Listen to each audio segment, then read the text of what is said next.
বিসমিল্লাহির রহমানির রহিম। আসসালামু আলাইকুম। Welcome back to FOM kitchen.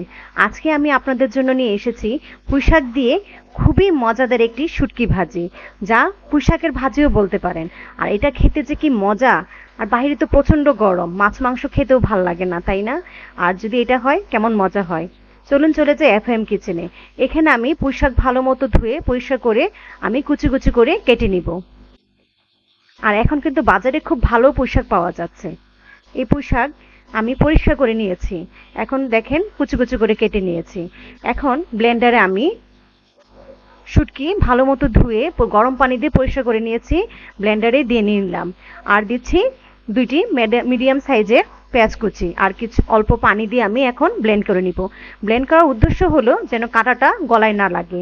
এখন আমি একটি কড়াইয়ে পরিমাণ মতো সরিষার তেল দিয়ে দিলাম, আর দিচ্ছি একটি মিডিয়াম সাইজের রসুন আস্ত কোয়া, আর দিচ্ছি 3টি মিডিয়াম সাইজের পেঁয়াজ কুচি দিয়ে আমি ভালো মতো ভেজে নিব।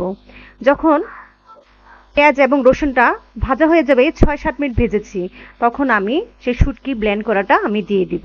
আপনারা চাইলে আস্ত শুটকিও দিয়ে করতে পারেন, কিন্তু আমার বাচ্চারা যেন গলায় কাটা না লাগে সেজন্য আমি শুটকিটা ব্লেন্ড করে নিয়েছি।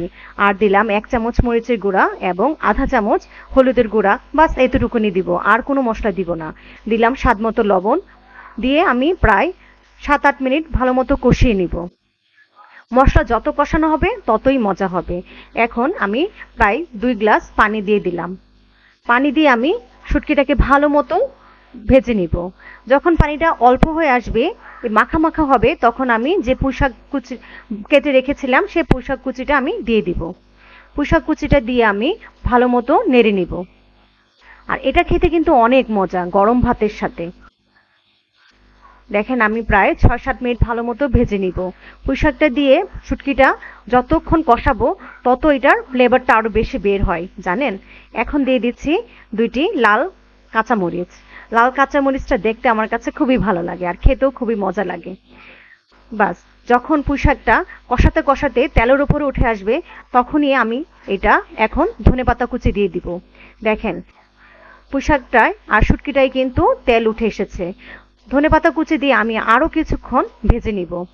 এভাবে যখন সাইডে তেল উঠে আসবে, তখন আমি পুঁইশাকটাতে আরো কিছু ধনেপাতা কুচি দিয়ে এখন উঠিয়ে নিব। বাস, হয়ে গেল আমার পুঁইশাক শুটকি দিয়ে ভাজি। আর এটা কিন্তু চাপা শুটকি, তারপরে যে কোনো শুটকি, মলাই শুটকি দিয়েও ভাজি করা যায়, কিন্তু এই শুটকি ভাজিটা কিন্তু চাপা শুটকি দিয়েই বেশি মজা হয়, যেটাকে আমরা সিদুলও বলি। দেখেন দেখতে কত ইয়াম্মি লাগছে, তাই না? আর গরম ভাতের সাথে তো সেই রকম লাগে। একবার বানিয়ে একটু দেখতে পারেন, অনেক মজা হয়। পুঁইশাক দিয়ে শুটকি ভাজি যে কত মজা, না বানালে বুঝতেই পারবেন না। আমার রেসিপিটা যদি ভালো লেগে থাকে, আমাকে সাবস্ক্রাইব করে আমার পাশেই থাকবেন। ভালো থাকবেন, সুস্থ থাকবেন। আসসালামু আলাইকুম।